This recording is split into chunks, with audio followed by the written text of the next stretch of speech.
슬기로운 라디오 생활 2부 이어서 우리 몸에 꼭 필요한 건강 정보를 찾아보는 건강 백과사전 시간입니다. 올해 수족구병 환자가 지난해에 비교해서 10배가량 늘었다고 합니다. 이 수족구병은 특히나 영유아에게 발병이 되는데요. 예방 백신도 없다 보니까 어린아이를 둔 가정에서 걱정이 크다고 합니다. 수족구병 어떻게 예방하고 치료하면 되는지 자세한 내용 알아보겠습니다. 고대 안암병원 소아청소년과 최영준 교수 연결돼 있습니다. 교수님 안녕하십니까? 예, 안녕하세요. 최영준입니다. 네, 최근에 어린이 수족구병 유행하고 있다는 기사를 참 많이 보게 되는데 실제로 현장에서 느끼기에도 많이 환자들이 찾아오나요? 예, 굉장히 많이 늘었습니다. 왜 갑자기 이렇게 수족구병이 는 건가요? 예, 수족구병은 원래 일반적으로 여름에서부터 가을까지 좀 유행을 하고 있고요. 우리나라에서도 보통 한 5월에서 6월 정도, 7월까지 유행을 할 수 있습니다. 그런데 네. 우리나라는 지난 2년간 코로나로 인한 사회적 거리두기 에 이어서 아이들이 감염병이 많이 줄었었습니다. 예. 그렇기 때문에 집단 면역이 많이 떨어진 그런 상황에서 지금 더욱 많은 아이들이 걸리고 있는 것으로 생각됩니다. 이 수족구병도 감염병인 건가요? 예, 감염병입니다. 그러면 어떤 식으로 전파가 보통 되나요? 예, 수족구병은 주로 바이러스가 이제 묻어 있는 환자의 변이나 이제 손이나 일상의 생활 도구를 통해서 입으로 들어오거나 아니면 환자의 이제 호흡기 분비물이나 침 같은 것이 예. 입으로 들어오는 경우로 이제 전파가 이루어질 수가 있습니다. 그럼 침이 가장 어떻게 보면 위험할 수 있겠네요. 네, 그렇습니다. 그러면 지금 환자 수나 이런 것들이 집계가 좀 됩니까? 환자 숫자는 지금 전수조사라기보다는 예.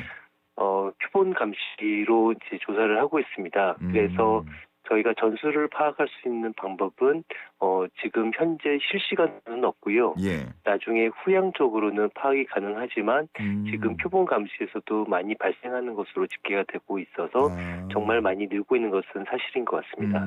안 그래도 찾아보다 보니까 감염 환자랑 의심 환자 수를 합쳐서 따지더라고요. 네, 맞습니다. 의사 환자라고 해서 그것도 말씀해 주신 것처럼 전수조사를 못하기 때문에 그런 건가요? 네, 저희 수족구병은 대부분 임상적으로 진단을 하고 있습니다. 코로나와 같이 전수가 모든 환자들의 대상으로 검사를 하는 것이 아니고 임상적으로 되게 진단을 하게 되고요. 예. 굉장히 특징적인 손과 입 그리고 발에 물집이 생기고 이제 부어오르기 때문에 이런 증상을 토대로 진단을 하는데 한편으로는 모든 이런 증상들이 나타나지 않는 아이들도 있습니다. 그렇기 때문에 조금 부정확하지만 이런 이제 의사 환자도 이제 같이 집계를 하고 있고 실제로 많이 아픈 아이들 같은 경우는 검사를 할 수 있는데 이 아이들에 대해서는 이제 확진자로서 이제 집계가 이루어질 수 있습니다. 예. 이게 주로 영유아에게 발병하는 걸로 알고 있는데 뭐 물집 같은 것들 증상이 나타난다고요? 네, 맞습니다. 물집이 주로 이제 생기고 있고요. 좀 작은 크기의 한 5mm 정도 사이즈로 손등이나 이제 발등에 생기고 있습니다. 뭐 그 외에 다른 증상 없나요? 뭐 고열이나 오한 뭐 등등? 예, 대부분 이제 수족구병 때문에 생기는 이제 물집은 대부분 그냥 없어집니다. 한 1, 2주 안에 없어지는데요. 예. 다만 일부에서는 합병증이 생길 수가 있는데 열이 좀 심하게 난다든지 이제 두통이나 구토 같은 이제 증상이 특징적인 바이러스성 뇌수막염을 일으킬 수도 있습니다. 그래서 그 경우에는 며칠간 또는 좀 길게 입원이 필요한 경우도 있을 수 있습니다. 뭐 그러면은 뭐 어느 정도 증상이 악화되면은 뇌수막염 위험까지 생각을 해야 되나요? 사실 뇌수막염에 대한 증상 진단은 당연히 이제 병의원을 찾아서 예. 진료를 통해서 이제 진단을 받아야 하는 것이고요. 다만 집에서 열이 너무 심하다든지 아이가 머리를 심하게 아파한다든지 특별한 이유 없이 구토를 한다든지라는 증상이 있으면은 반드시 진료를 보이는 것이 필요하겠습니다. 그렇군요. 주변에 수족구병 걸린 아이들 보면요. 왠지 잘 먹지를 못하더라고요. 이게 뭐 소화 능력이나 그런 것들에 영향이 있는 겁니까? 아니면 물집 때문에 입 주변의 물집 때문에 불편해서 그런 겁니까? 예, 아마 두 가지일 것 같습니다. 첫 번째는 이제 전신 증상 때문에 아무래도 식욕이 떨어질 것이 하나 있고요.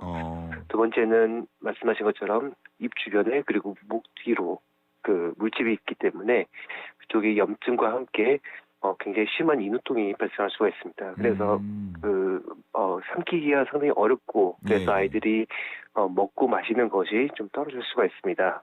아, 이게 입 바깥쪽으로만 나오는 게 아니고 안쪽에도 물집이 생기는군요. 예, 그렇습니다. 앞서서 이게 감염병이라고 말씀을 해주셨는데 그러면 격리 조치 이런 것들도 있나요? 예, 있습니다. 수족구 바이러스는 그 감염된 다음에 약 일주일 정도까지를 가장 전염력이 높은 시기로 간주하기 때문에 예. 그 기간 동안은 그 단체 생활이라든지 어디 나가는 것을 최대한 삼가고 다른 사람들에게 전파를 방지하는 수칙을 준수하는 것이 필요하겠습니다. 이게 아이들이 격리를 하다 보면 뭐 유치원이나 학원 이런 데 당연히 못 가겠고 어린이집 포함해서 그 아이로부터 어른에게 수족구병이 전파되거나 이런 경우는 없습니까? 예, 드물지만 가능합니다. 어른들은 대부분 아이 시절에 수족구병에 감염이 이미 되었을 가능성이 높고요. 예. 그렇기 때문에 면역력을 갖고 있을 가능성이 높긴 하지만 그 면역이 없는 일부 어른 또는 면역력을 가졌지만 면역력이 약화된 어른 같은 경우에는 아이들에게서 수족구병을 옮을 수가 있겠고요. 이 경우에는 어른들의 경우에는 아이들처럼 모든 증상들이 다 나타나는 것이 아니라 예. 고열과 복통 또는 약간의 수포 정도만 일부의 증상만 나타날 수가 있습니다. 이 수포가 한번 올라왔다가 내려가면 흉이 남거나 그러진 않나요? 대부분 괜찮습니다. 2차 감염이 있지는 않는 한 잘 관리가 되면 특별한 이제 흉이나 2차 합병증은 드문 것으로 되어 있습니다. 그렇군요. 근데 아이들이 보통 많이 걸리니까요. 저도 어렸을 때 뭐 이게 수족구병인지는 모르겠지만 비슷하게 수포가 올라왔던 경험이 있거든요. 네네. 그때 가만히 두지 못하고 엄청 긁었던 기억이 나요. 터트리고. 실제로 네. 그러면 더 뭐 이게 번질 수도 있는 겁니까? 네. 일단 긁어서 수포를 터뜨리거나 만약에 상처가 난다고 한다면 네. 2차 감염의 위험이 있겠고요. 2차 감염은 피부에 상재하는 세균이 감염을 일으키는 것인데 이 경우에는 감염이 심해지는 경우에는 항생제 치료가 필요할 수도 있습니다. 이게 주변으로 점점 더 번지기도 하나요? 그럴 수도 있습니다. 그렇군요. 그러면은 앞서서 그 항체가 생긴다는 말씀하셨는데 수족구병은 평생에 한 번 걸린다 이렇게 생각을 하면 되는 건가요? 꼭 그렇진 않고요. 수족구병을 일으키는 바이러스는 예. 사실 엔테로바이러스라고 하는 커다란 바이러스 군이 있습니다. 그 안에 다양한 종류의 엔테로바이러스 I형들이 있고요. 네. 또한 엔테로바이러스 말고 콕사키 바이러스라고 하는 다른 종류의 바이러스도 같이 포함되어 있습니다. 그렇기 때문에 모든 바이러스에 대한 면역을 한 번에 취득하는 것이 아니기 때문에 예. 여러 차례 수족구병에 걸릴 수가 있습니다. 여러 차례 걸릴 수도 있다. 일주일 정도 되면 수포는 내려간다라고 말씀을 해주셨는데 특별히 치료 방법이 없는 건가요? 예, 그 수족구병은 아직 특별한 치료 방법은 없습니다. 항바이러스제가 아직 개발되지 않았고요. 예. 그렇기 때문에 예방이 가장 중요하고 만약 감염이 된다고 한다면 합병증이 발생하지 않도록 아이의 케어와 이제 그 병간호가 상당히 중요하게 되겠습니다. 예방이 중요하다 하셨는데 예방 백신도 없다면서요? 예, 백신은 지금 우리나라에는 없습니다. 우리나라에 없고 대부분의 나라에도 사용하지 않고 있고요. 일부 나라에서 개발돼서 사용되고 있긴 하지만 예. 우리는 아직 없습니다. 왜 일부 나라에만 있는 거죠?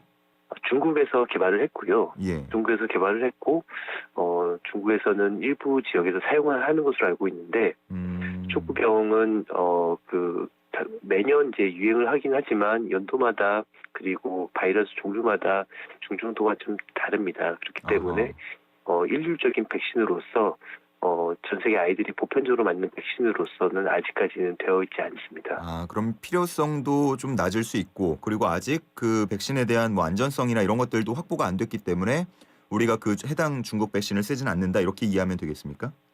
일단 공중보건학적 필요성에 대한 평가가 우선 필요할 것 같고요. 두 번째 아마 안전성에 대해서는 외국에서도 그 일부 나라에서도 쓰긴 하고 있기 때문에 예. 이것을 저희가 받아들이고 해석하는 데는 다른 얘기긴 하지만 어쨌든 그 일부 지역 외에는 다른 나라에서 아직 사용하지 않고 있는 백신으로 보시면 되겠습니다. 그렇군요. 근데 앞서서 치료제가 없다는 말씀을 해주셨는데 제가 이제 의학 관련 사람이 아니다 보니까 그런지 모르겠지만 이해가 쉽게 되지 않거든요. 이게 네. 왜 치료제가 나올 수 없는 건가요, 지금? 항바이러스가 이제 없고요. 대부분의 이제 감염병들, 특히 이제 바이러스성 질환들은 이런 항바이러스의 개발이 많이 되지 않은 것이 사실입니다. 저희가 코로나 바이러스에 사용하는 항바이러스가 있는데요. 예. 상당히 예외적인 경우이기도 하고요. 코로나 바이러스와 그 인플루엔자 독감과 같은 경우에는 네네. 어른들도 노인들도 굉장히 많이 걸리기 때문에 여기에 대한 항바이러스의 개발이 이루어졌는데 촉구병 같은 경우에는 아이들만 걸리는 감염병이기도 하고 네. 그리고 일부에서는 좀 중증 합병증이 생길 수가 있겠지만 대부분은 경증으로 넘어가는 경우가 많기 때문에 예.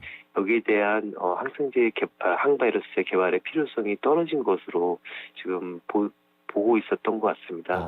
하지만 당연히 이제 병원에서 일하는 수학과 의사로서는 항바이러스가 있으면 참 좋을 것 같고요. 예, 아이들의 증상 기간이나 중증도를 줄이는데 큰 기여를 할 수 있는 약이 있으면 좋을 것 같습니다. 예방 백신은 없고 스스로 예방하는 수밖에 없을 텐데 어떻게 예방을 하면 됩니까? 네, 앞서 말씀드렸던 것처럼 바이러스가 포함되어 있는 환자의 변이나 이제 분비물을 통해서 감염이 되기 때문에 네. 개인 위생이 물론 가장 중요하고요. 네. 당연히 이제 일반적인 손 씻기나 바이러스가 묻었을 가능성이 있는 그런 생활도구를 잘 닦아서 바이러스의 숫자를 줄이는 것이 수족병 감염을 예방하는 데 가장 효과적이라고 보고 있습니다. 그냥 기본적인 위생 수칙 잘 지키기 이걸로 이해하면 되겠네요. 예, 그렇습니다.